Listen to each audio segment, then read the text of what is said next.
कुरुक्षेत्र की भूमि पर दो सेनाएं आमने सामने थीं। एक ओर पांडव धर्म के पक्ष में, दूसरी ओर कौरव अहंकार और सत्ता के मोह में।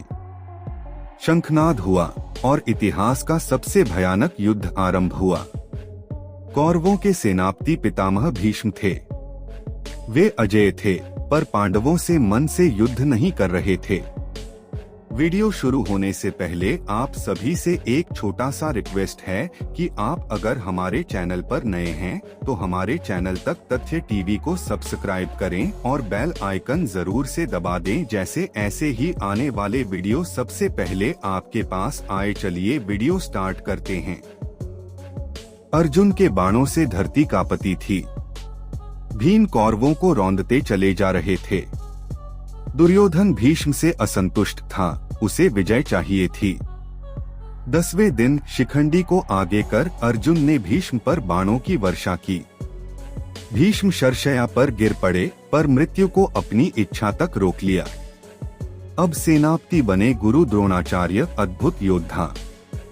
उन्होंने चक्रव्यूह की रचना की।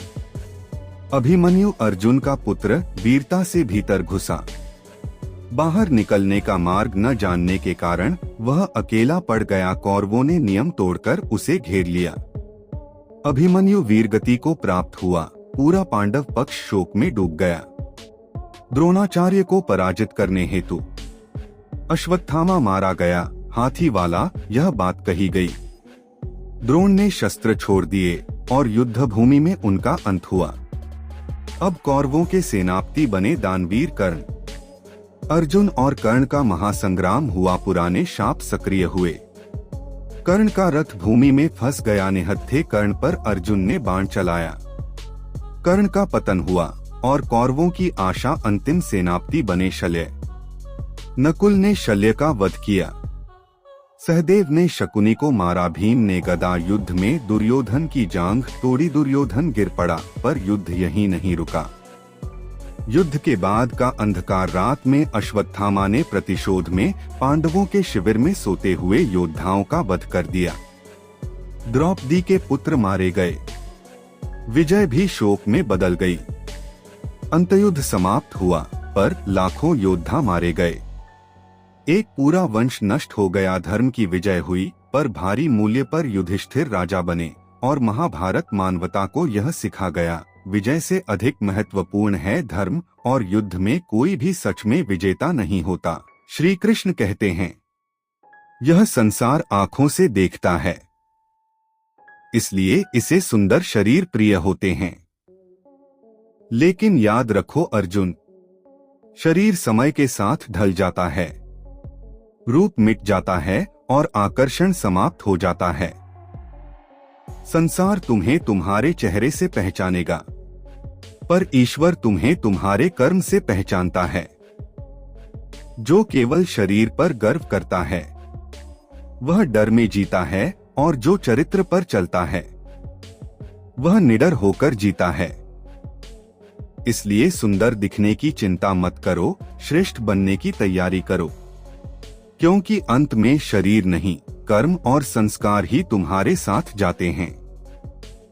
अगर आपको हमारी यह वीडियो अच्छी लगी है तो चैनल तक से टीवी को सब्सक्राइब करें और बेल आइकन जरूर से दबा दें, जिससे हमारी ऐसी आने वाली वीडियो सबसे पहले आपके पास आई। और ऐसी रहस्यमय वीडियो चैनल पर डाली हुई है, जाकर देख लेना। धन्यवाद। जय श्री कृष्ण। कुरुक्षेत्र की भूमि पर दो सेनाएं आमने सामने थीं। एक ओर पांडव धर्म के पक्ष में, दूसरी ओर कौरव अहंकार और सत्ता के मोह में। शंखनाद हुआ और इतिहास का सबसे भयानक युद्ध आरंभ हुआ। कौरवों के सेनापति पितामह भीष्म थे। वे अजेय थे, पर पांडवों से मन से युद्ध नहीं कर रहे थे।